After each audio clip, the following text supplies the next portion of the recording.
Rukariro ulo lwangu rusimbire kuna Kristu andinawiri nemunu asimuzitara Jesu dinamira kuna Jesu ndiye dombaneyo yangu shimwe ndichanyura zangu kuti awigwa ngedima tsitsi dzake ndogarira mumwe pahuru yesimba ruoko rwake ndobata ndinomira kuna Jesu ndiye domboneyo yangu shimwe ndichanyura zangu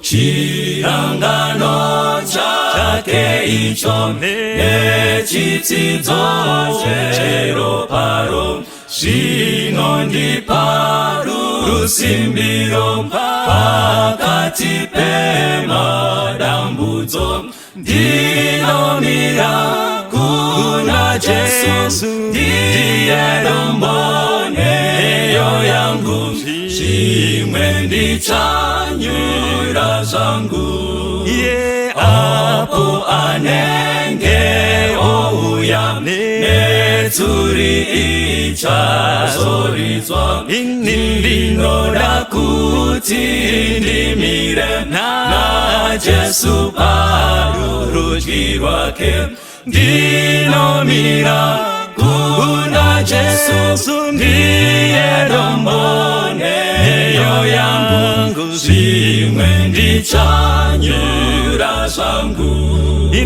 ndinomira kuna Jesu ndiye domboneyo yangu shimwe ndichanyura zangu.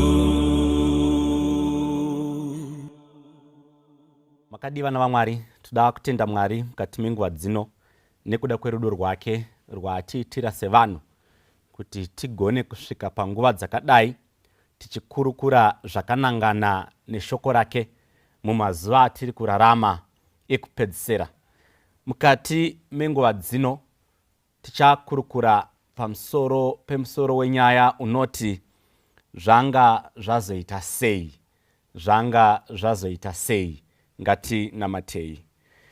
Baba vari kudenga, toda kutendai nekuda kwenguva yakadai yatinoziva kuti munotiitira zvakanaka kuburikidza nayo.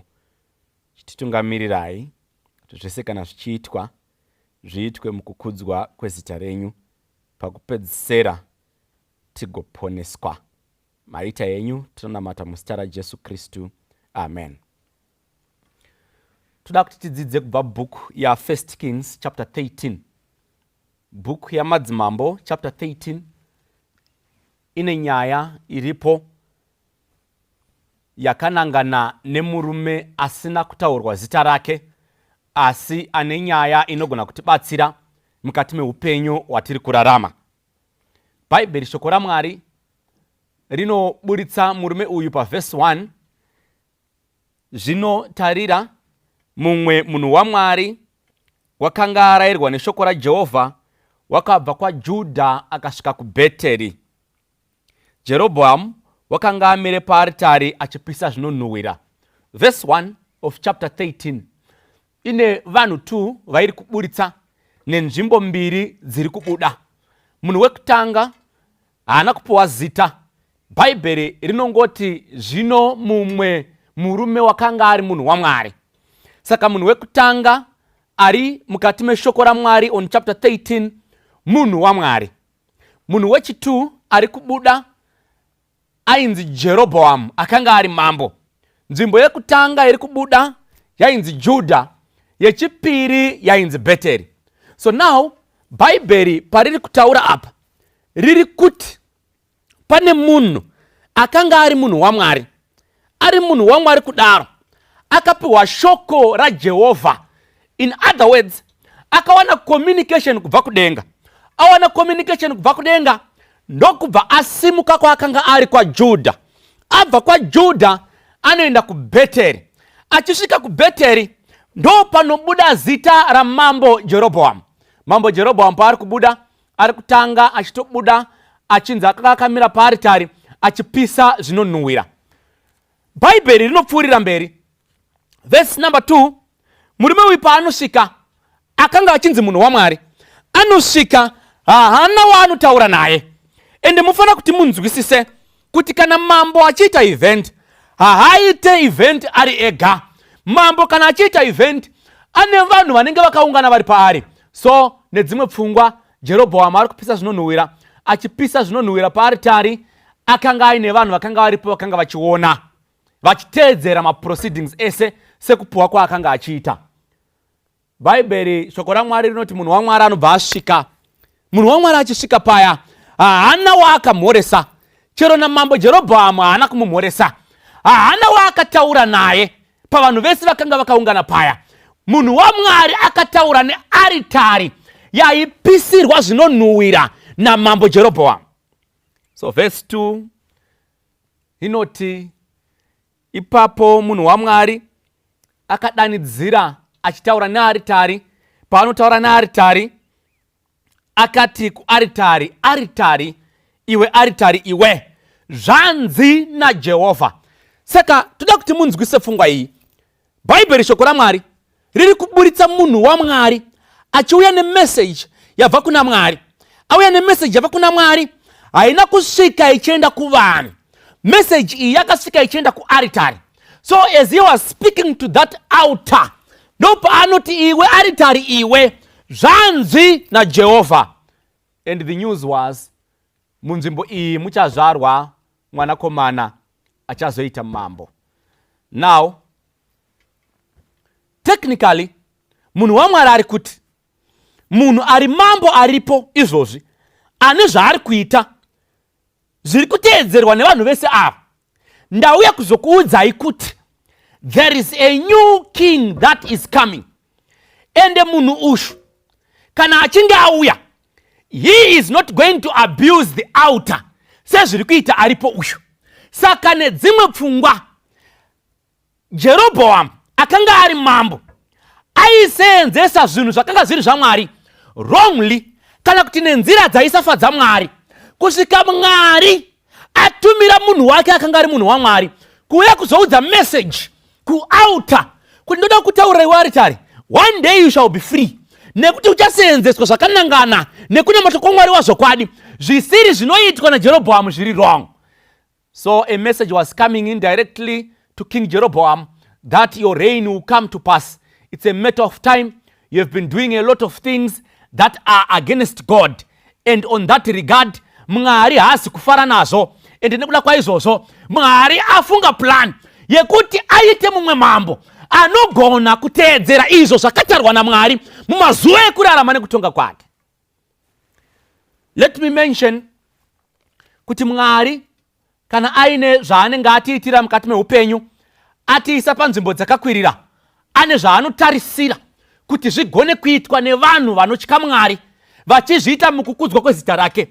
There are many people vanoti vakasimudzwa naMwari, they twist the will of God, voita kuda kwavo nekuda kwamasimba anenge vapiwa naMwari.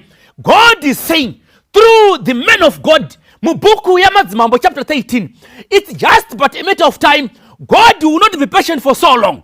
Ane nguva yacho atsvaga replacement nengari yekuti haagone kuramba achitolereta izvo zvinopesana nekunamatwa kwake kwakanaka nekuda kwemunhu waanenge akwidza kuenda pamusoro. Mwari akaisa vamwe vanhu kumabasa akanaka, akakuitai vanhu vakuru kumabasa, kwete kuti murwe neshoko rake, asi musimudzire zita rake. God made you a breadwinner, even in the families, kwete kuti muzvitutumadze nazvo muchitsitsirira kunamata kwezita rake kwazvokwadi, but kuti muite vanhu vakuru. Vamwe Mwari akakuitai vanhu vakuru even macolleges mamuri, for the sake of his will and his gospel.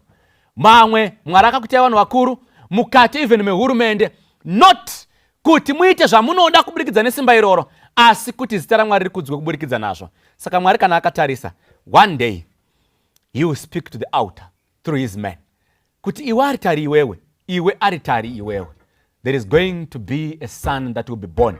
Achauya oita zvakaringana nezvinodiwa naMwari. Achipedza nyaya munhu waMwari, Bhaibheri shoko raMwari rinoti anobva ataura achiudza vanhu vakanga varipo vachinzwa kuti nengari yezvandotaura izvi, we need supporting evidence. Pachaitika chiratidzo, uchatsemuka nepakati waaritari. Kana watsemuka nepakati, zvichadaro kuti madota ari pamusoro acharasika oenda kunze kwakasiyana-siyana. Munhu waMwari anobva anyarara. His message was done. Achipedza izvozvo, the following event, Bhaibheri shoko raMwari rinoti Jerobhoamu akati atarisa ndokuringa-ringa ndokuziva kuti this message is indirectly coming to me, ari kuda kundidzura paumambo. Bhaibheri rinoti akashedzera mambo Jerobhoamu ndokusimudza ruoko rwake achinongedzera munhu waMwari, ndobva ati mubatei. When Jeroboam heard that a message was coming kuti imutsiure, anoti zviri nani to get rid of that mouth iri kuda kutsiura pane kuti ndinzwe zviri kufanira kutsiurika pandiri. You know, kuna vanhu vakawanda vakadaro vekuti kana vanhu vakauya vachida kuvabatsira, they prefer to get rid of the voices that could help them than to take the help that is coming. I like David on this matter. Mukacherechedza zvakanaka mukati meshoko raMwari. At one point, Shimei anouya achituka David, achipumbura guruva, achipotsera zvaanopotsera, achimutuka. One of the generals akanga aripo ndobva ati ingotitenderai tidhile naShimei because mwana mudiki panyaya idzi. David anotsiura general wake omuti that is not the issue. Usade kundikanganisa iwe. Zvinodaro Shimei uyu atumwa naMwari achiuya kuzondiparidzira, achinditsura, achindiita murume weropa. Don't let him go. Musiye akadaro. Maybe God is speaking to me. Blessed are those vanoti kana vakanzwa vanhu vachitaura zvakanangana navo, zvavanogona kunge vasiri kufarira ivo, zvivabatsire kuziva kuti zvinodaro Mwari atuma vanhu kuzokutsiurai. In other words, vanhu vaMwari vanorarama pasi pezuva ngavati kana vatsiurwa ngavatsiurike. David akati handingarasikirwe nemharidzo iri kubva kuna Shimei. Though Shimei may be doing it the wrong way, but I know he is saying something to me. Now, Jeroboam had a lot of options. Aigona kumira paya oti varume, murume uyu nyaya yake iri kunyatsoti kudii, then he gets an explanation. Mwari aigona kupa mukana wokuti atendeuke. But zvinodaro kuti Jeroboam akaona a threat, ndobva ati mubatei. Paakanongedzera, Bhaibheri shoko raMwari rinoti ruoko rwake rwakaramba rwakadaro ende haruna kudzoka kubva kumunhu waMwari waakanga anongedzera. Aritariwo ndobva yapamuka sekutaura kwaita munhu waMwari, ndobva madota akanga aripo arasika. I'm here to tell you kuti kune vanhu vakawanda vasingazive the value yekuita munhu waMwari. The value yekuita munhu waMwari ndeyekuti God will do everything zviri mukapasiti yake isiri measurable kuti akuchengetedze iwewe nekuti uri munhu waMwari. At one point wakaipa anonokumbira kuti ndivhurire iwo ndigone kudhila naJob, nekuti Mwari akanga akaisa ruzhowa pana Job such that Job was not accessible. Pese mweya yakaipa payaiuya yainzi that line is not available at the moment. God had protected Job nekuti akanga ari munhu wake. Saka Jeroboam made a mistake ndokunongedzera munhu waMwari, anongedzera munhu waMwari, ndobva ruoko roramba rwakafriza rwakanongedzera pamunhu waMwari. Vechidiki vanoti rubva roramba rwakastika rwakanongedzera pamunhu waMwari. Ndauya kuzokuudzai kuti kana vanhu vari vanhu vaMwari, God will do everything kuti atichengetedze. You become so untouchable. Kana vanhu vachikujairirai, vachikuitirai zvakasiyana-siyana, zivai kuti Jehovha anotsvaka kuti munge muri pedyo naye. Mukaita vanhu vaMwari, even varoyi vekupedzesera will not have access to you. Mbavha dzinobva panext door, pane screen rakakiyiwa, dzichipfuura penyu pane dhora rara rakashama. Kana maita vanhu vaMwari, God will keep you safe. Anongedzera roko rinoramba rwakadaro. Ndobva Jeroboam atoona kuti nyaya yatoipa, my hand is not going to come back. Ndobva rwaramba rwuriko. Now, Bhaibheri rinoti ipapo mambo akapindura akati kumunhu waMwari, shamwari, that's verse number 6 of chapter 13. Chikumbira kakuna Mwari wako, ona karuoko rwatodiuru rwaramba rwakanongedzera. But ndinoziva hangu kuti ukataura naMwari wako, there are some ways of you and him understanding each other.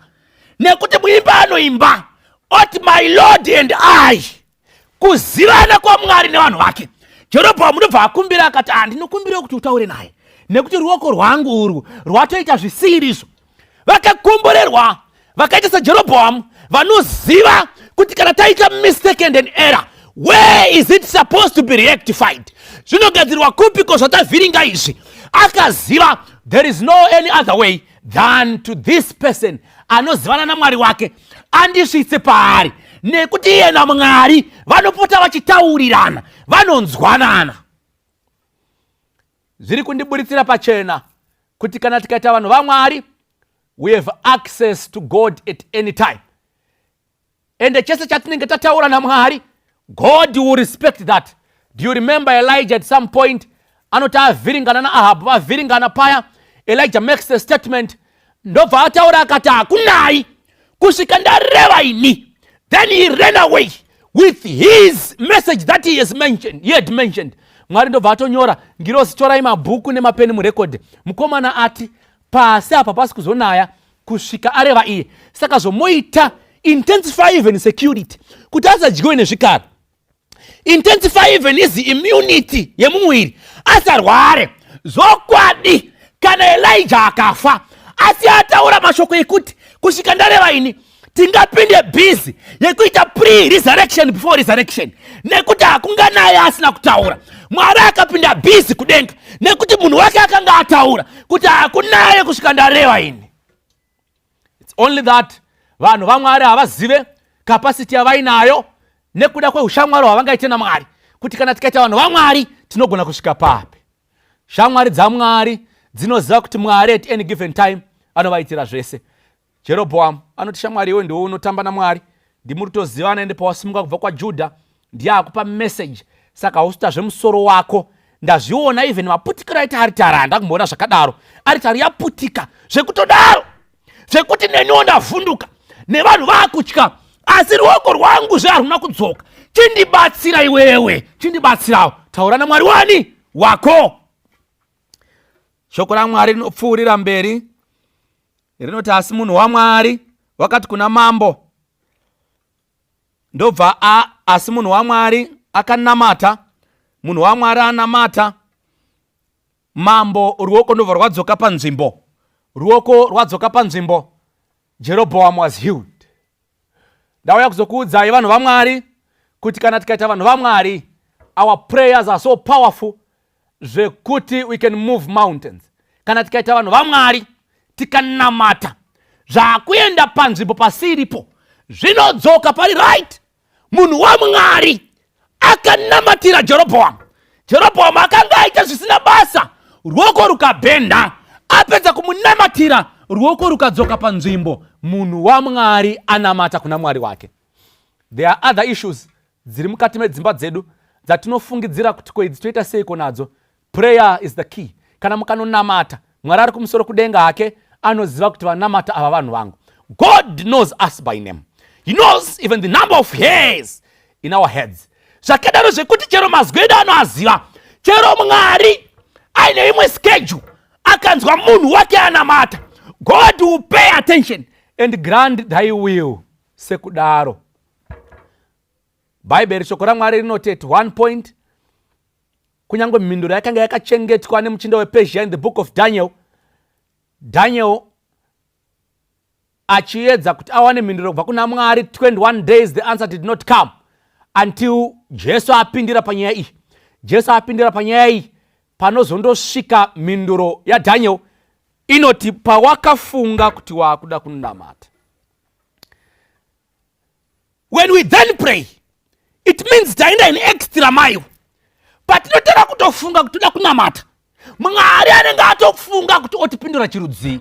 Saka let's pray. Tisarasikirwe nematestimony mazhinji. Munhu waMwari anoti apedza izvozvo, mambo anobva ati ashamwari iwewe zvotoita, chianei kumba kwangu? Taenda kumba kwangu tonodya tiriko, todya tonwa, toita zvese tiri ikoko. Bible shoko raMwari on verse number 8 rinoti, asi munhu waMwari wakati kuna mambo, kunyangwe imimi mambo mukati moda kundiganhurira hafu yeushe hwenyu kana kundipa zvimwe zvese zvamungafunge, handigone kuti ndiende nemi. I will not go with thee. Nekuti shoko raMwari rakandirayira kuti ndisadye kana kumwa kana kudzoka nenzira yandauya nayo kana kuita zvipi zvingapesana nezvandakarayirwa. Saka for that reason I'm not going with you. I'm here to tell you church kuti vakakomborerwa vese vanovhaliwa shoko raMwari kupfuura material benefits atingawana pasi pezuva.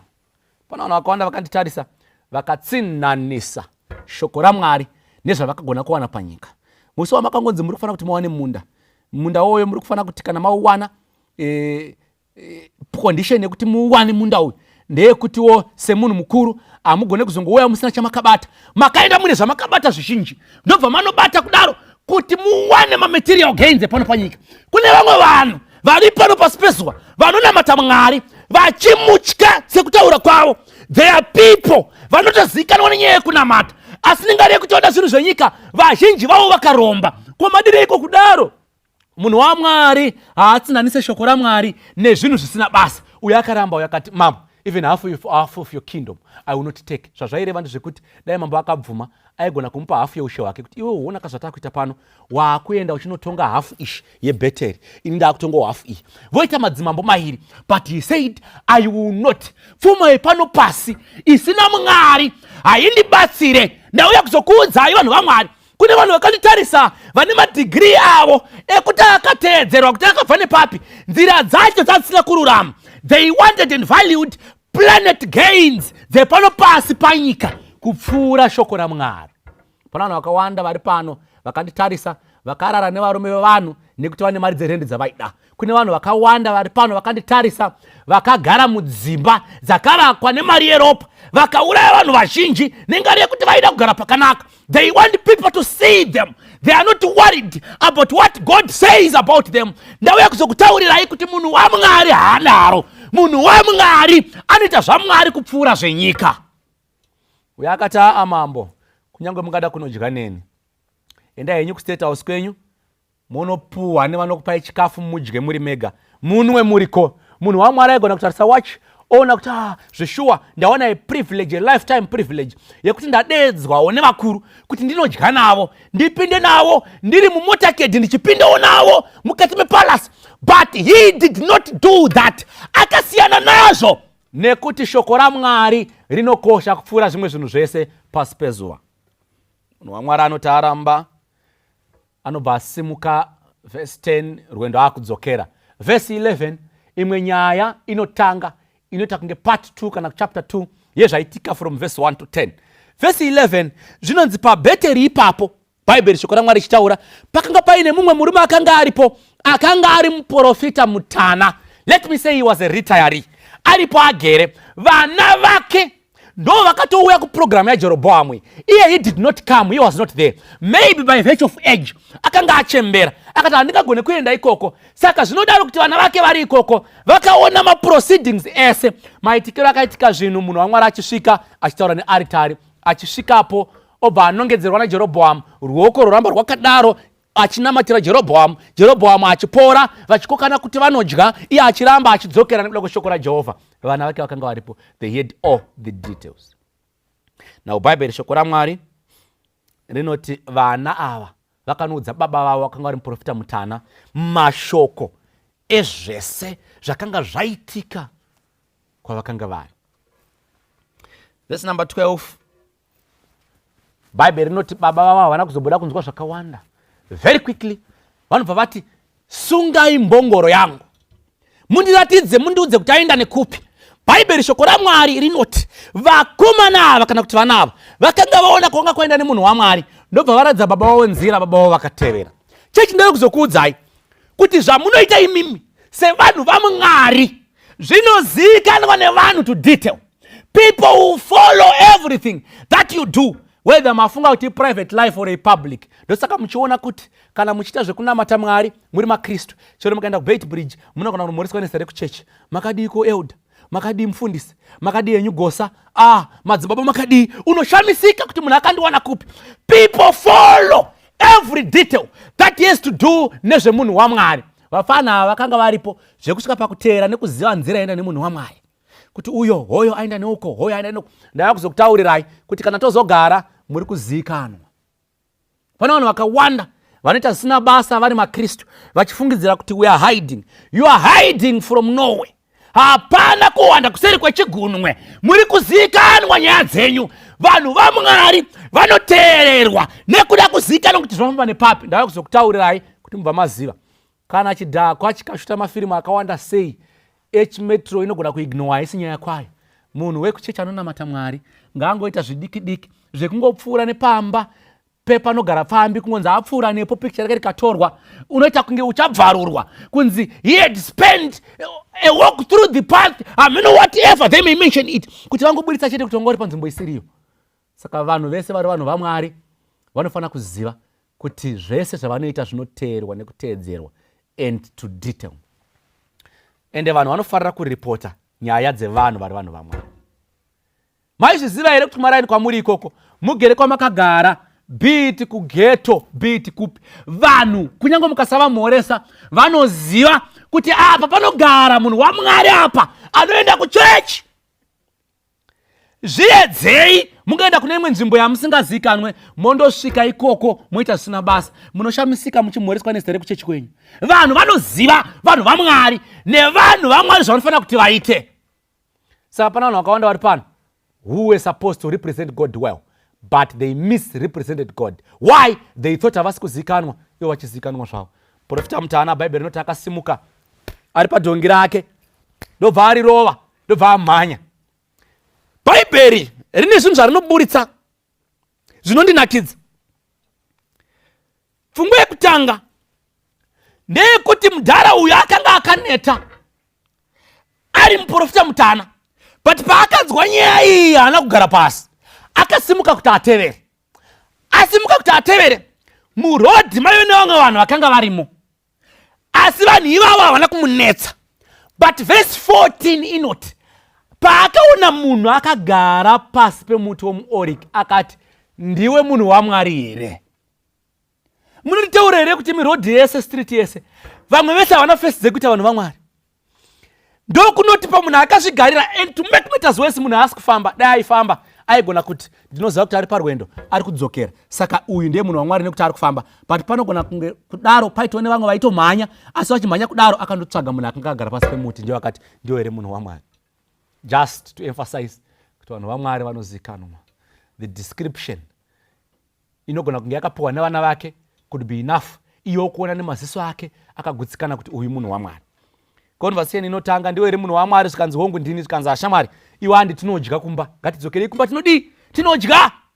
Zvikanzi mukuru, ini kumba kwenyu kuti ndinodya handisi kudzokera.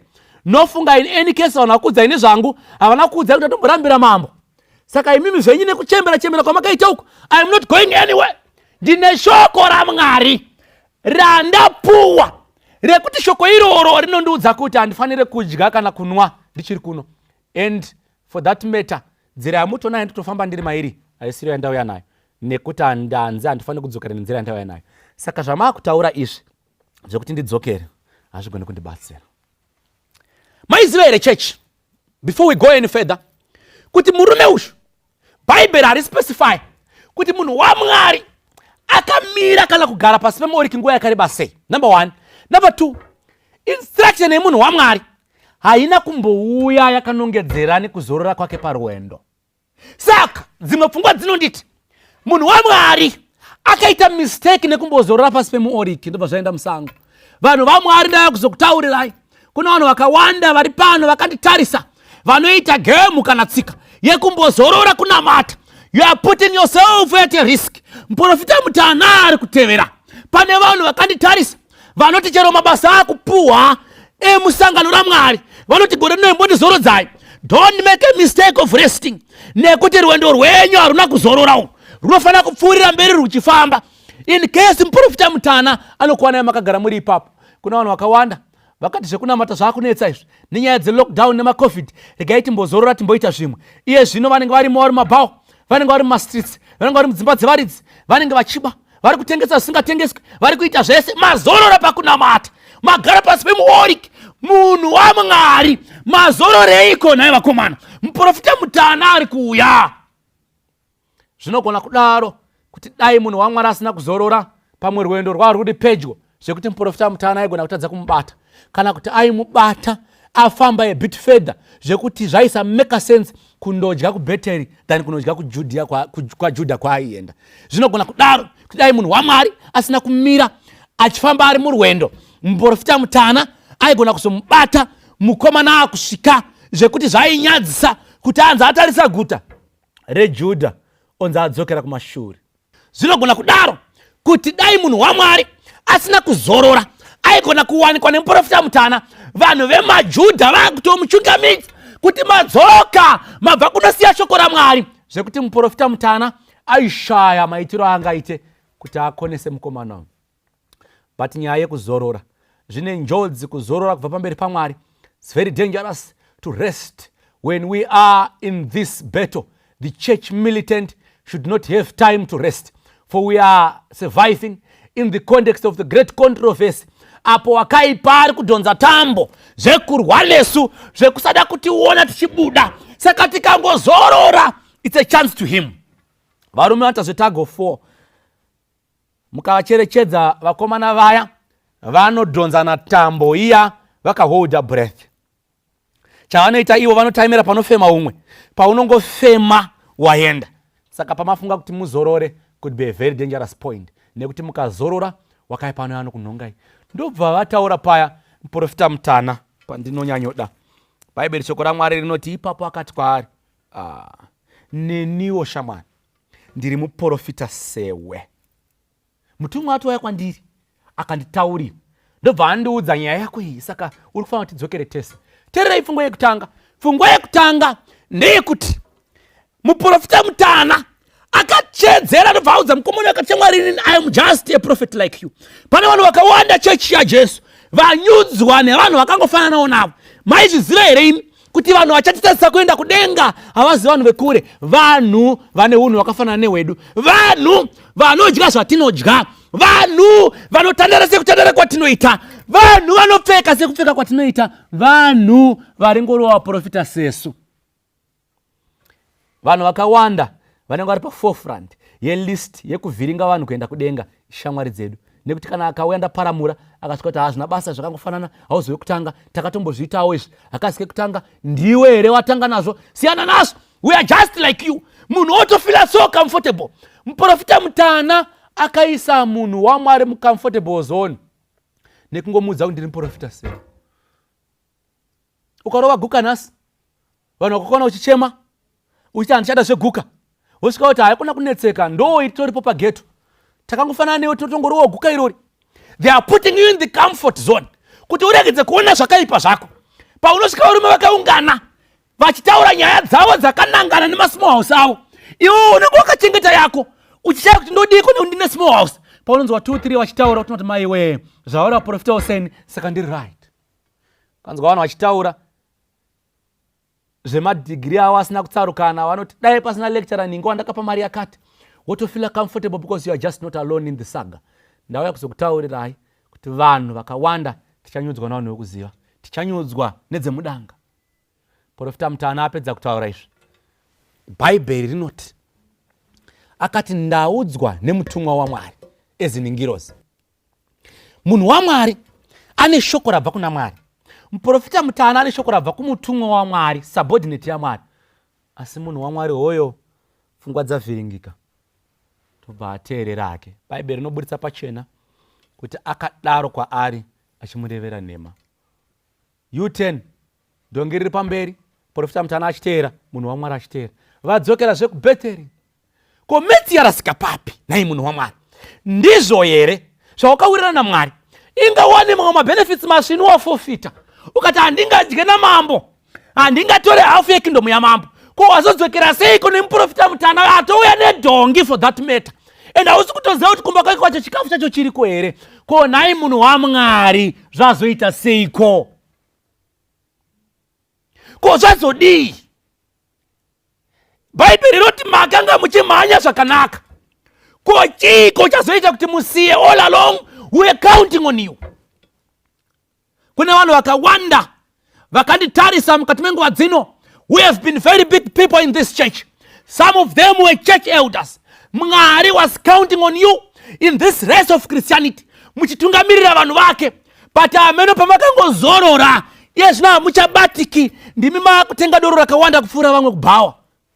Kune vanhu vakawanda vakatungamira chechi yaMwari, vari madzimai edhoka, vari ana madzimai kupostori, vari ruwadzano, vachiita zvese, asi pavakangozorora ndokutorwa nevarume vevanhu, iye zvino havachabatika. Zvaita sei konai munhu waMwari? Kuna vanhu vakawanda were very powerful in these churches, vachitungamira youth yaMwari, vamwe vasingabatike, vachienda kumusoro. They rose to all ranks. Some of them vakapfuura madistricts, vakaenda kumafederation, vamwe vakapinda maadvisor anotyisa.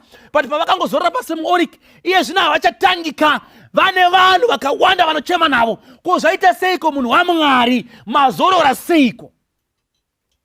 God is so concerned nevanhu vake vaakapa meseji yake, vadhaivheta marutsu nekuda kwemuprofita mutana. Bhaibheri rinoti vanosvika vondogara, vari patafura vachangogara, vachitanga kumedura. Kuda kunoti mukanwa shoko raJehovha ndobva rauya kumuprofita mutana. Uyo asati ambomedza zvaanga achitsenga munhu waMwari, ndobva anzi shamwari, ndine shoko rabva kuna Jehovha. Apa dzava kutaura chokwadi manje. Ndine shoko rabva kuna Jehovha. Shoko iri riri kuti iwewe nengari yekuti iwewe wakanzi haufane kudya kana kunwa kuno kana kuchinja nzira yawauya nayo ukasateerera Jehovha iwewe. Saka nengari yekuti hauna kuteerera mashoko aMwari, Jehovha ati iwe hauchasviki kwawabva, uchaparara, and your body will not be buried with your forefathers. Dzapedza. Munoziva kune vanhu vari rafu vanotipfuurira kuenda pakamanikana. Taenda pakamanikana, chavanogona kuzongoya vachiti asi paya maamuri wrong, makaitawo semunhu asina kukwana paya. Saka munhu waMwari ari kunzi nemuprofita mutana, iwe shamwari iwo waradzawo kuti brain dzako hadzina kushanda zvakanaka, nekuti iwo wanga wapiwa shoko naMwari, wapiwa shoko raMwari, ukafamba ukaita zvese, but nengari yekuti hauna kuzoteerera, pane pati yausina kuteerera. Mwari ati iwe hausi kuzosvika kumadzibaba ako. Saka rasiswa vana havana kunaka. People are very dangerous. Vatanga vari kufamba nemi, but kana zvaoma, people will fight for their survival. Kana zvaoma, vanhu havamire nevanhu. Anomira nevanhu ndiMwari.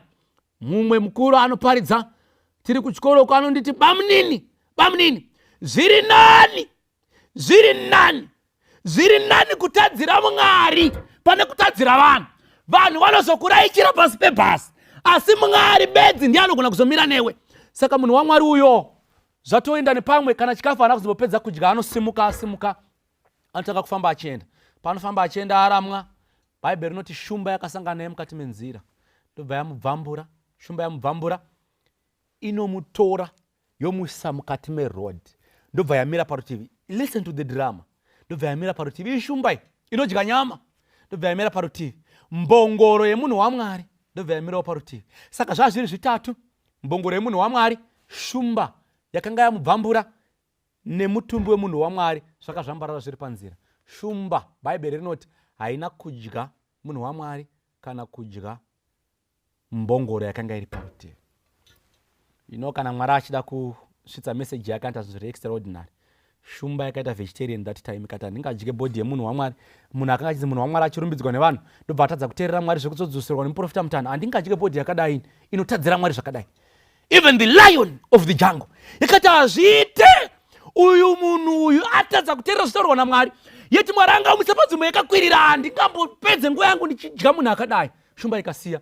Shoko rinosvika kumuprofita mutana, anouya achimhanya akati hakuna mumwe, kana mati pane bhodhi yakazvambarara murodhi, munhu waMwari bedzi. Anosvika ndobva aona zveshuwa ndiyo. Muprofita mutana anotora bhodhi yemunhu waMwari, shumba iripo. Shumba haina kudya munhu waMwari, haina kudya mbongoro, haina kudya futi muprofita mutana.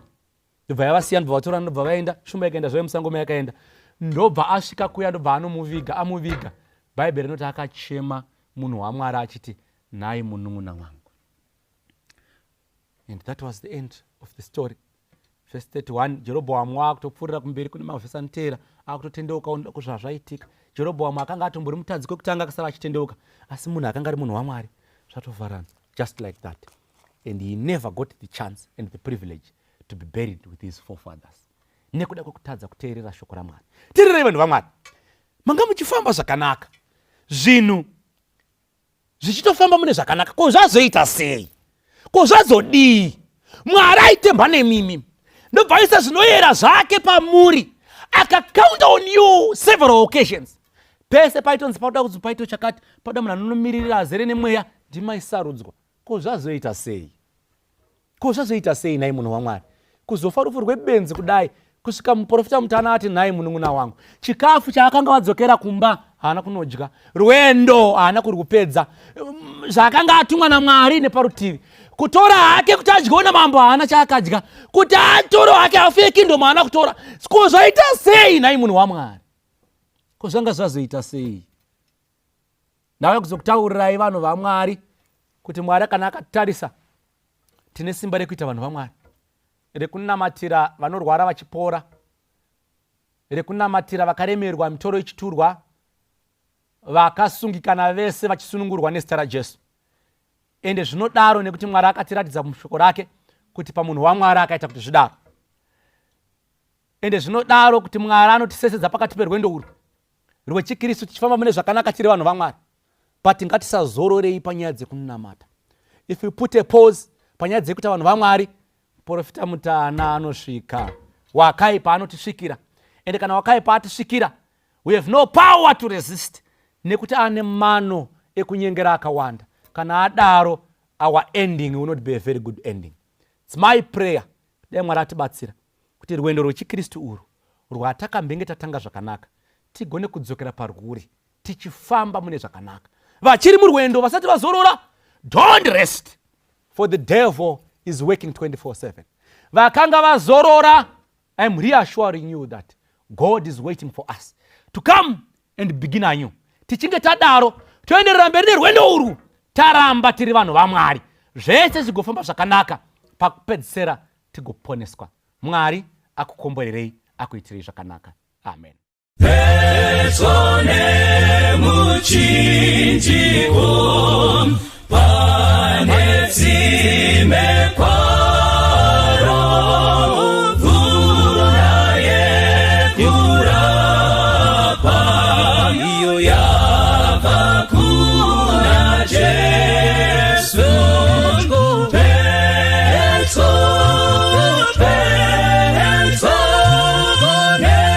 Mchinjiko wenyu ndipo panozorora,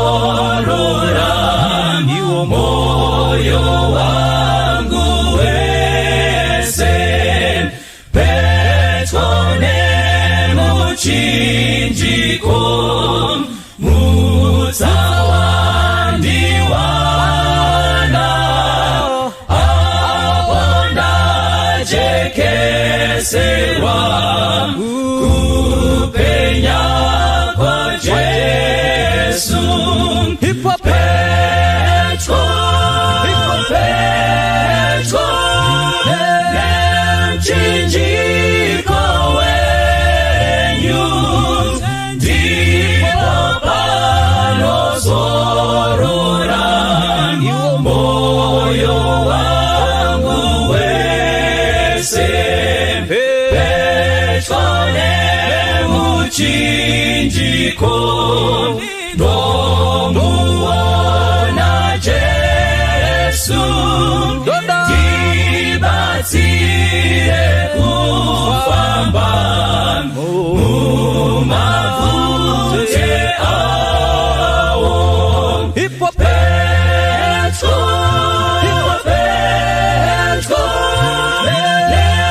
nemchinjiko wenyu ndipo panozorora, moyo wangu wese.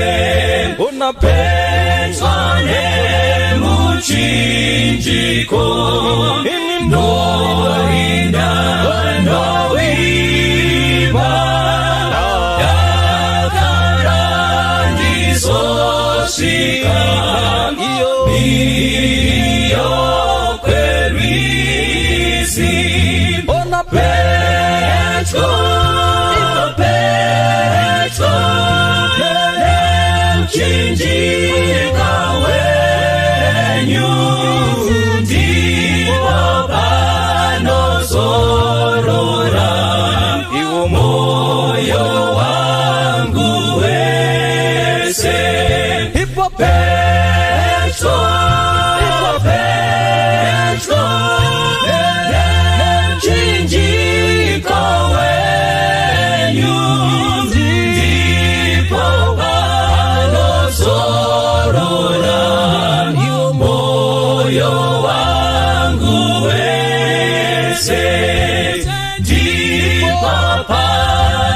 sorona moyo wangu wese ndipo pana sorona